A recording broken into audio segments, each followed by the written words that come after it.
Hey everybody, welcome to Drive Thru Reviews 709. Today we're going to talk about Altar Quest from Blacklist Games. Now this game came out just at the tail end of 2020. It is a 1 to 4 player cooperative dungeon crawl game, as you might be able to suss out from the name Altar Quest. Now it's set up in a similar way to the old game Hero Quest. So a lot of times in these dungeon crawls you have these modular boards where you're kind of adding tiles as you explore a dungeon. This has one sort of large board. All the rooms are kind of sort of predefined, but it's going to be sort of procedurally or a little bit randomly generated how you actually make your way through the dungeon. Now the amount of table space is kind of defined already by the board, so you're not going to have the dungeon kind of growing off in different directions. And it also uses the modular deck system. I think this is the latest game in that series of kind of, again, procedurally generated sort of dungeons and effects and things like that. But I'm kind of glossing over it a little bit too much. Before I jump into the sort of the how to play and then my final thoughts, if you notice the title of the video and you're watching this in real time, I'm doing a giveaway for an in-shrink copy of this. So just put your name down below in the description, or excuse me, in the comments on YouTube, and then you'll be entered in a drawing and I'll ship it off to you. So let's take a look at how the gameplay actually works and I'll come back and tell you what I think. Okay, so I've just kind of laid everything out here on the table. I just put all the figures and stuff on the board. I recently got done painting them. I'll give you kind of a quick highlight of that, but don't worry. If you don't want to look at painted miniatures, you can skip ahead.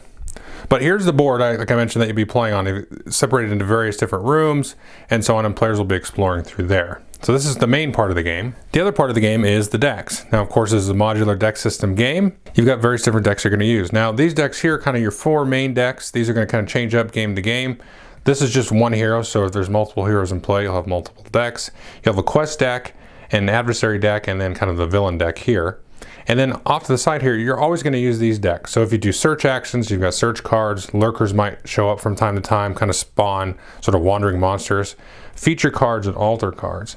Now you will have, if playing through a campaign, this one is a story deck for a specific campaign, but you will also use either, if you're doing a specific story or just kind of a generic campaign, you'll have these equipment cards that you can kind of purchase in between games. Because you can play it as a kind of a 6-part story or just kind of a campaign that you sort of procedurally generate. If you do the story, it comes with the storybook, so you read through some flavor text and so on, and it's a relatively involved. I'm not going to show you anything here for spoilers, but there's a little bit of reading. I wouldn't say too much, but there's some choices that you can make kind of in between game sessions that will affect your game, and it's a good kind of intro to sort of the world that's set up here. So let's take a quick look at some of the different miniatures and kind of the generic flavor of the game, then I'll get into some of the mechanics.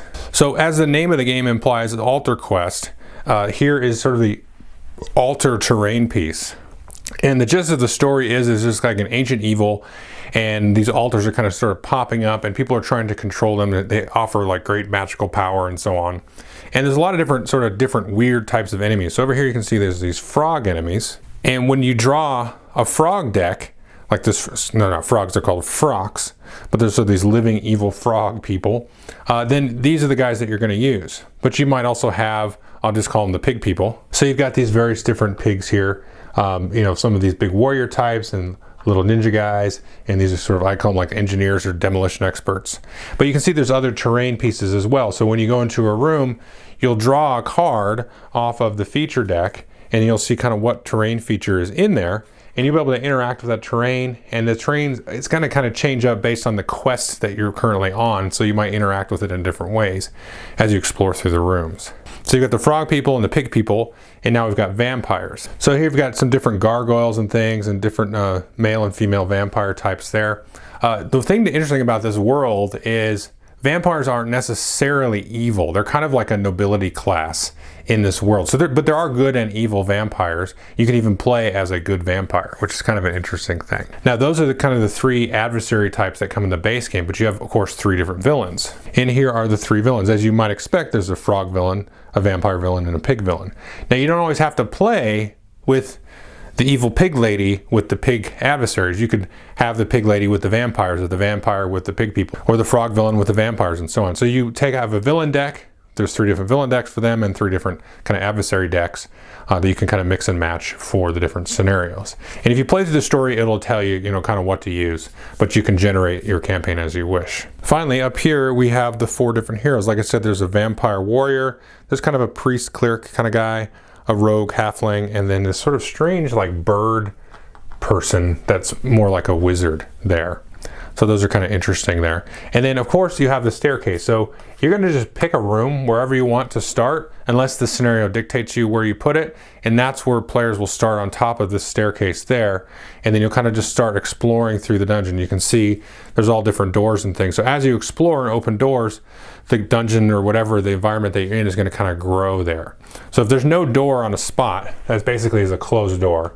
And then once you run out of doors, you've basically found all of the rooms in the game. The game adjusts in the precisely right way, so that basically you're getting to the end of the dungeon once you kind of start to go through the feature deck and so on. Usually it doesn't always just go to, like, you know, the 7th or 8th round. Sometimes it has some different twists on it, but it's able to control the size of the dungeon through the different decks. Now, speaking of the decks, so first let's look at a hero deck here. I just picked the Cleric. You've got some different cards to look at. So you have here kind of your basic card. This is your stats. So you can see their built-in armor, the range of maybe this ability down here. And then here is the hit points. And then you have these different stats. So if you're rolling on a stat ever in this game, so maybe you do an attack with this stat, you're going to take that number of dice and then roll these dice. Or maybe you're getting attacked by an adversary or something. So maybe you'll say, hey, roll this stat. So in this case, I'd roll these two. And this is the amount of damage I'm preventing. So successes are preventing damage in that case. But you're also always kind of like rolling for yourself, either canceling or adding successes based on the number of successes on the dice, and so on.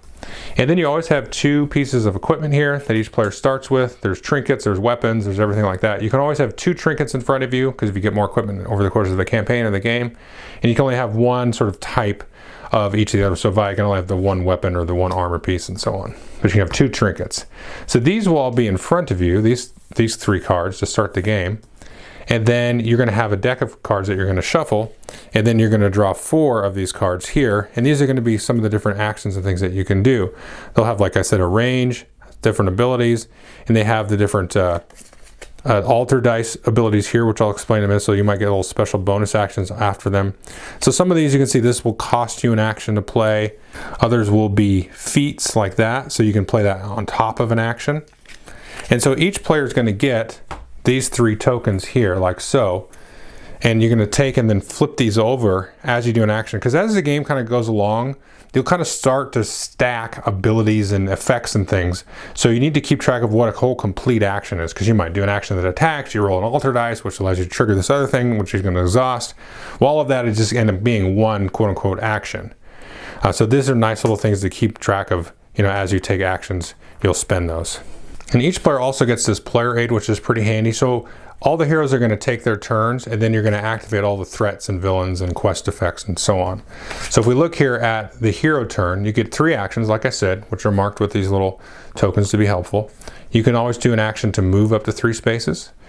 You can do a card action, which I showed you. You play a card that says it's an action. You can interact. So you can interact with something like a piece of terrain on the board, or something to do with the quest. You might have like another card in front of you from the quest that will have like an interact action on it. You can play an action card to resolve it. And then you can also, I should say this one here, you can sometimes have a card in front of you that's an ongoing card, and it'll say use it as an action. You can always draw a card as an action. You can rest, you can discard a supply, so you're going to get supplies through different things, but also through disabling traps and killing minions and stuff. So these supplies you can discard to heal 2 damage for an action. The supplies can also be used to add an extra die to the die pool that you're going to roll. So let's say I normally roll 2 on a check. I can spend a supply and add another one to roll. Now you can only ever do that once per test. And the supplies, I should say, are actually a shared pool or resource. So the players collectively will have a pool of supplies. Now this is interesting because in the campaign you want to spend supplies in between games to buy more equipment and stuff. So it's an interesting kind of decision point there. The last thing you can do is you can channel and gain 1 focus and change 1 alter die. So let's talk about that. So you have these focus tokens here. And when you roll a test, let's say this was my roll, I just had the 2 dice. So you see I have 2 successes and then a focus. So that would mean I get 2 successes. And if I don't have any focus in front of me, I can get a focus for each focus that I roll. Some of these just show a focus. You can have at most 5 focus. And you'll be spending focus in other ways based on the quest and the different threats. But let's say I rolled it like so, and I had a couple of focus, from let's say I had 3 focus. And I needed a lot of successes. So I rolled, let's say this here. So I have 1, 2 successes. These focus now, if I have the focus to spend, I can spend both of those, and these will turn these into successes. So I would have 4 successes there.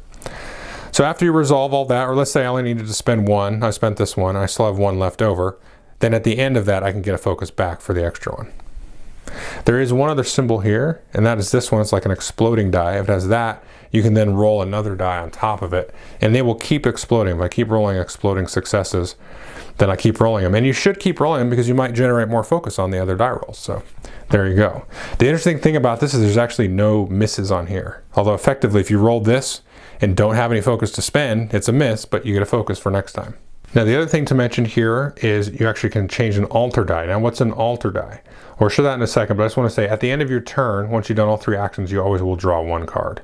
So these alter dice here off to the side, there's 5 of them. They're rolled to start the game, and they'll just sit there until ability activates them. So for example, here we have Cedrin, and he has this ability here. You can exhaust his card, and you have to roll that kind of alter die, which we've got right there. So it says, each character within range may heal 1 damage. So I could exhaust him, and then I will take the die that matches his ability and roll that. And then now it's sort of like the shifting changes, winds of magic kind of idea there. So some of the villain abilities, particularly the Frox, they love these little water droplets there. So there are other abilities and things that you can say, I'm going to go change an alter die, or again, use your ability to gain a focus or change an alter die. The alter die are kind of like the shifting winds of, combat. So because sometimes they can favor the villain, sometimes they can favor you and stuff. So manipulating that is an interesting part of the game. So after the players and the heroes have all taken their turn, you're then going to resolve any threats that are in front of the heroes. So as players kind of move around through the board and revealing doors, you're going to do a couple of different things. First of all, you're going to flip a feature card. Once you open a door to a new room, you're going to flip a feature card, and they'll say, oh, okay, hey, put out this magical mirror here. And you're going to do that, and then that'll tell you which terrain piece to put in the board. And this has some interacts and actions and things, which I'll show in a minute. The other thing you're going to do is you're going to flip a card from your quest deck. So each quest deck has like a little setup sheet and so on. It gives you some background and stuff like that. But every time you move through a room, you're going to flip a card. And now there's sometimes the instructions on the quest deck will tell you to set up a couple of different decks. Like this one has clues in it and then other little flavored quest things. A lot of times what will happen is you'll take this quest card and attach it to the feature. So that feature becomes kind of a key player in sort of moving the plot along. And this is something else that gives you kind of another ability to interact with or activate with at the end of the round there. So anytime you explore a room, you're going to do that. The other thing you're going to do is flip cards for each player, for each hero, off of this threat deck, this sort of minion deck. Now there's also a little thing here, it mentions what threat tokens are. So you get these generic tokens in the game here, and these are going to mean different things based on which kind of deck you're using there. And this explains what they mean there. Usually it's pretty simple and straightforward. They're going to flip these up and hand them to each player. So sometimes that might be, little baddies that they have to deal with, or events or traps and different things like that. So each of these threat cards is going to go in front of each player as they kind of move through the dungeon. Going to be things that you have to deal with. Now one thing that's interesting about this is, so if we take a look here, you can see, okay, here's a trap.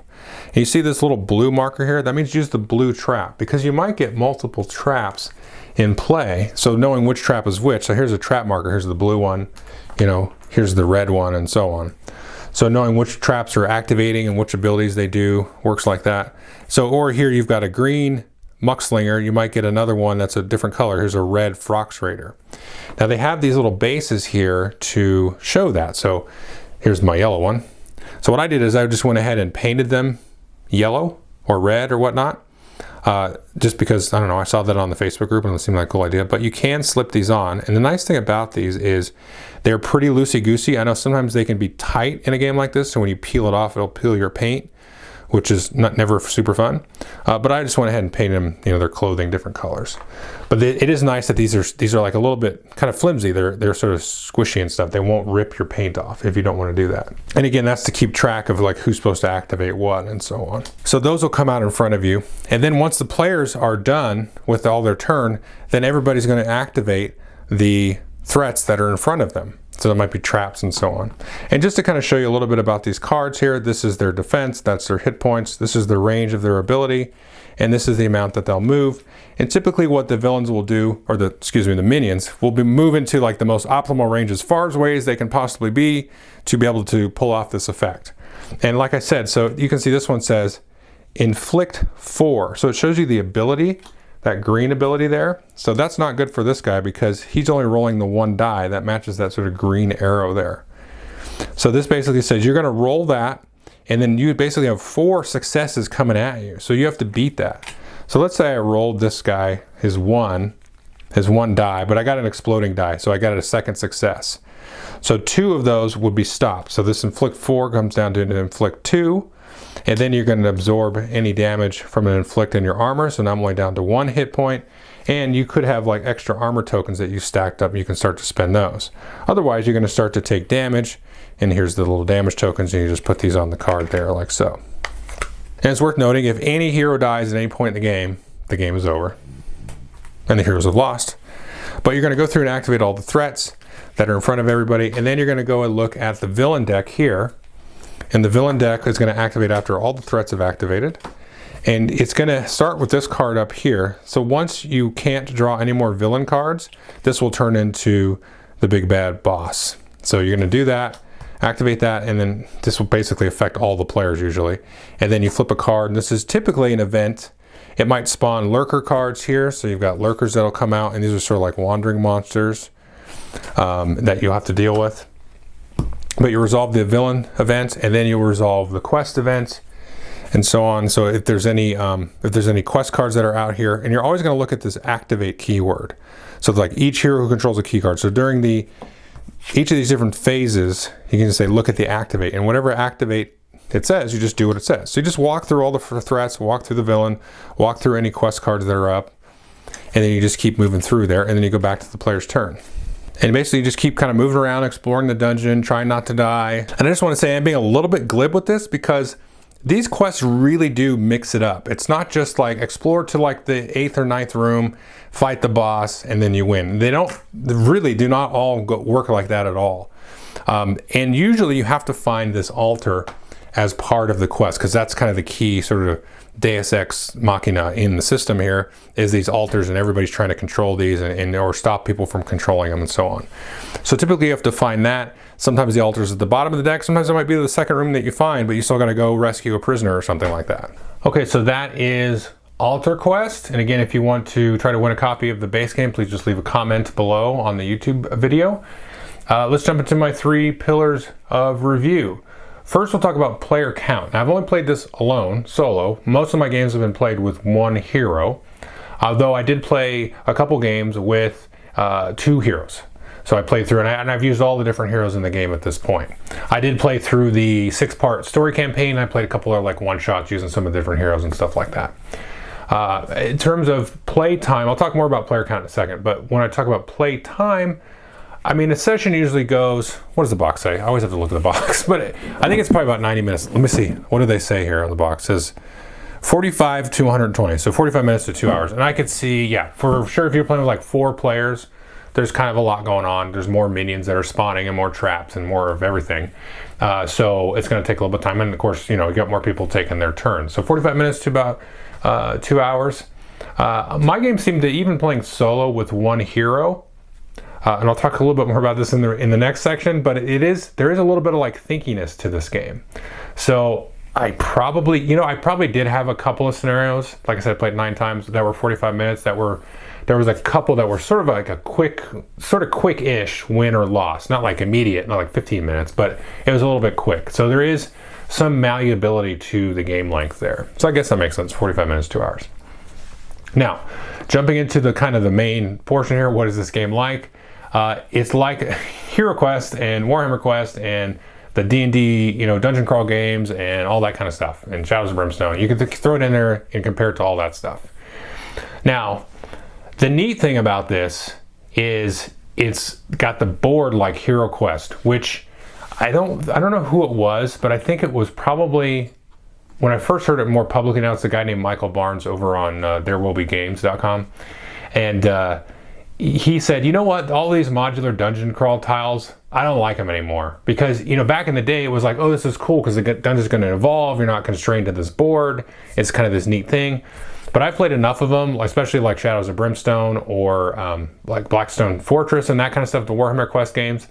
Blackstone Fortress isn't that bad, but some of the other Warhammer Quest games where the dungeon's growing and you're like, we don't have any more room on this side of the table. You've got to shift stuff and like take up rooms and that you're not going to get back to and stuff like that.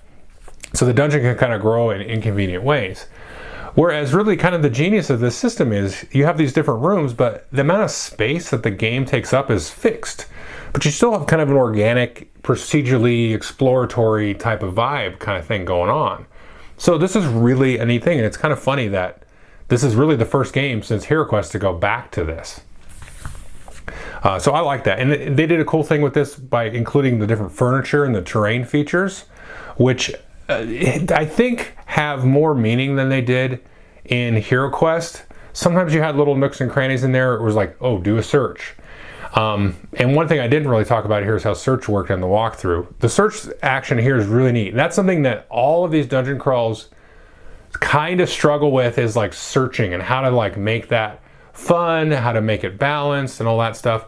This does a really cool thing where some of the terrain features, they kind of give you some free searches like the treasure chest. But you put these search tokens on them, so every time you try to do a search, it gets harder and harder. So the chances that you're going to find more stuff as you keep digging through, it's more harder to find stuff. And some characters have different like benefits. You can search with different stats, different abilities and stuff. So that's a neat kind of thing. And you do also, I think, really want to search in the game, because this game, the difficulty wise, I think it's about perfect. It's not too simple. It's not too hard. There's a good balance of kind of the resource management side of things in this game, where you have, for example, those supplies. Now, if you're playing a one-off, those supplies, you just use them as you need. You use them to either add more dice to your rolls, or you can use them to heal up. But if you're playing a campaign, you really do want to kind of try to hang on to those supplies, because that'll allow you to get extra equipment. And those extra search items that I talked about, the extra equipment, that stuff's going to come into play, and you're going to really want that stuff, because the campaign system is going to start to make the minions and the villains harder. The stats are all kind of go up if you're playing in a campaign. Now, there are upgrade cards that your character will get, kind of like level up cards. You'll replace cards in different decks, a lot like the Warhammer Quest card game from Fantasy Flight Games that the same designers, the Sadler brothers, designed back then. So they designed a couple of those. You'd almost call them like precursors to the modular deck system, without a board. So that has that kind of leveling up aspect. But you really want that extra equipment in those search items, because sometimes, it's a dice game. It's a pinch. So you want those little like modifiers and, mitigating factors, because the dice will favor you sometimes, and sometimes they'll favor the adversaries. And so having those other like little potions to heal and the supplies and stuff to do different things with is really a key part of the game. So the resource management, that sort of crunchiness is there. And that kind of brings me into sort of my next comparison. We've talked about Warhammer Quest, a little bit of Brimstone and HeroQuest. Those are kind of the more simpler traditional dungeon crawls. But I can compare this to Gloomhaven, because the card abilities in this and kind of that card action-driven thing is a lot like Gloomhaven, but it's like just a little bit less of a headache. And I like Gloomhaven, don't get me wrong. Gloomhaven is great, but this has just right kind of underneath that level of sort of complexity and crunchiness with the card play, because you could get in a situation where like, oh god, I gotta do this, spend all my cards, and then my card generation, my card management is not really that great. And I'm like, oh god, I spend an action to draw a card now, because you're only getting that one card at the end of the turn, and it's super feasible that you're going to spend multiple cards. And like I said, getting back to the equipment stuff, that's cards that you can get in front of you. Typically you'll do an exhaust with them, and so they're going to refresh at the start of your next turn, or some of the equipment you might use and just discard forever. But sort of juggling those resources in this game has that, and I don't even want to call it a Euro thing, because I do this all the time, and people do it, where it's like, oh, because it has strategy and solid mechanics and all that stuff, it somehow magically becomes a Euro game. No, it's just really good, and because it has that great take on the resource side of stuff. I think you could, though, play this, to be fair to the Euro sort of categorization, you could play this with people that do enjoy Euro games and, you know, really are mechanics first folks. They can really, I think, get something out of this. Now, the next thing I want to talk about before I forget, though, is these altar dice. I love this part of the game because it's thematic, it's cool. It reminds me of the Warhammer Quest or just Warhammer Old World sort of Winds of Magic thing that used to have in those games, where there's magic in the air. These altars are just, you know, erupting out of this ground, and there's this evil force kind of maybe behind them and driving them, and it's just magic is swirling in the air. And I love this aspect of this sort of altar dice, this I keep calling it Winds of Magic, but it's that kind of thing where you have these special sort of enhancements to your abilities and stuff, and the adversaries can get them too. And it can be deadly if those frogs, if there's a bunch of water drops out there and they're just like doing double attacks and all this kind of stuff, or sapping your focus and all that kind of stuff, because focus is such an important part of the game. And so it's just a really cool thing. So you do have to spend some time kind of manipulating that dice pool. And that's cool, because that does remind me, kind of going back to like a Claustrophobia or some of the newer Warhammer quests, where you have that sort of Destiny dice pool kind of thing, or that, not really Claustrophobia, but you have those little dice manipulation things, that kind of Kingsburg-y, Alien Frontiers, if you played those Euro games, those dice manipulation kind of, you know, Euro type of vibe there. But again, it's a thematically Ameritrashy thing, because it's just magic's just going crazy because of all these altars and everything. So that's kind of the general comparison of this. Like I said, I played it 9 times, played it through the campaign, the story campaign, and then played some one-offs. I would say that I would recommend play through, there's like a beginning scenario that tells you to set up and play this certain way with a certain quest and everything. Do that, that'll help you get through the game. But I would say actually the story campaign is a little bit on the easier side than the normal campaign, which you would sort of procedurally generate, because you get some kind of bonuses and things in between. The enemies don't always upgrade and stuff like that. So you're going to upgrade probably more often than the enemies in that story campaign. But it's a really cool thing. It introduces you to the world. It's a little bit easier to get into, although I did lose, once I lost during the campaign and once I lost during the just full around. Although there was one time I should have lost during the campaign, because it was like right down to the wire. I mean, there was a couple times down to the wire, but one time it was like really like final die roll, win or lose. So yeah. But I would recommend going through that campaign, and that gives you a good introduction to the world and all the different characters. You know, add some theme to the game, and I think it's good, kind of a baby step into that. And I think kind of the full kind of game is just the generated campaign, where you can just, you know, pick random quests and just play it 6 times in a row. And basically, the way the campaign works is you maintain your upgrades, and it has this little like card tray here. You can stuff cards in, you know, to kind of maintain kind of the legacy aspects of it. And then basically you play it to the end, and if you win the final one, you win the campaign. If you lose the final one, you lose it. But who's kind of got the most benefits and stuff heading into that last battle, so to speak, is going to be over the course of those games. So that's a really neat kind of way to do it. It's very simple and succinct, but it works really, really well. I don't really have a lot else to say about this. I will say, I was talking to a buddy of mine online. He says you have to say this in your review, and I was like, okay, I'll say it. And then, because he has the game, and he was like, hey, you know, what do you think of this game? I'm not going to wait for your review. I'm like, okay, well, I was trying to explain to him. He's like, okay, so greatest dungeon crawler of all time. And I'm like, all right, fine. I mean, I don't want to say it because it's just, you know, it is what it is. Now, I will say, though, the only problem with this, but I'll leave with this, is it's not really available right now. I felt kind of bad about doing the review. Luckily, they were able to send me 2 copies. That's actually a mistake. But I said, hey, give it away. And I'm like, hey, that's cool. So, and I really ended up really enjoying the game, obviously. So it is going to come back. The publisher did tell me they are going to come back with it. You know, there's extra expansions and stuff, which you just cannot find anywhere. Those are going to come back in some form, either through their web store or, you know, some kind of distribution. And they're kicking around the idea of doing like another Kickstarter. So, you know, my pragmatic side kicks in. I'm like, oh, I'm sure they'll do like some more expansions and stuff for it, and you'll be able to like re-get the base game at that point. So a little bit difficult to find. So I hate to do the review and gush about it and be like, this game is great, and you can't find it. But it will be coming out in some form back. My guess is there'll be some stuff that trickles out that they have stock of, and then at some point, maybe this year, next year, they'll do a Kickstarter. But if you can get a hold of it and get a hold of it for a reasonable price, I mean, I wouldn't overpay for it because it is going to come back out at some point. Definitely take a look at this. I think it's got that nice balance of the crunchy, Euro-y kind of mechanics with a really cool theme. And the other thing that is about Gloomhaven, and I'll shut up after this, is the fantasy world is tweaked. It's different. The one thing I really liked about Gloomhaven was it wasn't your stereotypical D&D tropish kind of stuff. It had some of that, but also some very interesting different races, so it felt like its own world. And this has that same kind of thing. It's got the pig people, it's got the frog people, it's got the vampires aren't necessarily just bad, lonesome vampires in the countryside. They're part of the established order in the society and the government, and there's good vampires and bad vampires. You can play as a vampire. So across the board, they've really done a great job kind of developing this game and this world.